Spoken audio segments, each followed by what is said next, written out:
Hello, good afternoon. Papunta kami ngayon sa aming backyard kasi magkakaroon naman tayo ng short video.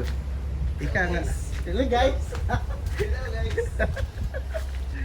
Walang guys ngayon. So, eto ang backyard namin. I think it is quite a lot of grass, I think. So, what's this? So, yun. Puro ba tayo? So, ito, makikita natin. Sabi ni Ate Luz, magpapalinis siya next week. So, ito yung before and after maglinis. Ang lakas ng hangin, no?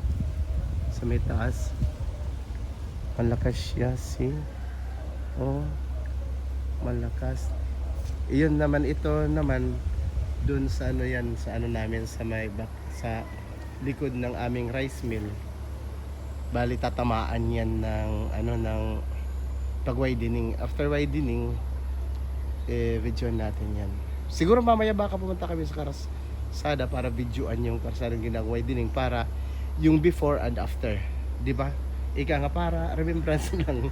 Kasi noong before Yolanda, ang daming mga kahoy dito at saka mga nyug.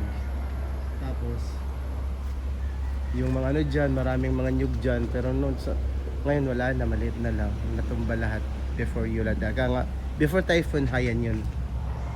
So, yun ang short video natin. I hope na yun, wala lang. Gusto lang mag-video. So, bye-bye.